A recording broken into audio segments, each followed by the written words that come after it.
જિલ્લા વિકાસ અધિકારી શ્રી સ્મિત લોઢાના અધ્યક્ષસ્થાને ગ્રીવન્સ કમિટીની બેઠક યોજાઈ. દાહોદ જિલ્લા વિકાસ અધિકારી શ્રી સ્મિત લોઢાના અધ્યક્ષસ્થાને જિલ્લા પંચાયતના સભાખંડ ખાતે આંગણવાડી કાર્યકર બહેનો અને તેડાગર બહેનોની ગ્રીવન્સ કમિટીની બેઠક યોજાઈ હતી. આ બેઠકમાં આંગણવાડી કાર્યકર અને તેડાગર બહેનોના પ્રતિનિધિ દ્વારા વિવિધ મુદ્દાઓ, આંગણવાડી કાર્યકર બહેનોના ગ્રેજ્યુટીના પડતર કેસો, આધાર કાર્ડના પ્રશ્નો, પોષણ ટ્રેકર એપ્લિકેશનમાં ટેકનિકલ સમસ્યા, MMY યોજનાના સ્ટોકના પ્રશ્નો, બિલના પ્રશ્નો સહિત મુદ્દા ઉપર ચર્ચા કરવામાં આવી હતી.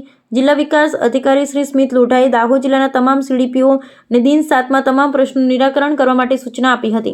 આંગણવાડી કાર્યકર અને તેડાગર બહેનોને શ્રેષ્ઠ કામગીરી બદલ જિલ્લા અને તાલુકામાં સન્માનિત કરવામાં આવશે, જેથી અન્ય કાર્યકર્તા પણ પોતાના આંગણવાડી કેન્દ્રના બાળકોને તંદુરસ્ત કરવા માટે પ્રોત્સાહિત બનશે.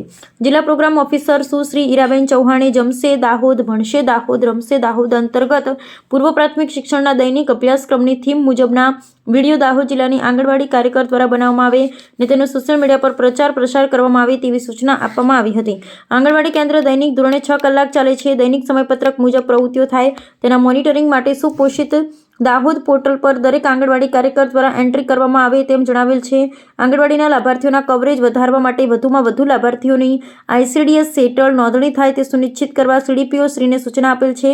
જિલ્લા વિકાસ અધિકારી શ્રી સ્મિત લોઢા દ્વારા ICDSની વિવિધ યોજનાઓ લાભાર્થી સુધી પહોંચાડવા શા માટે મહત્વની છે તે વિશે માર્ગદર્શન સહિત જાણકારી આપવામાં આવી હતી.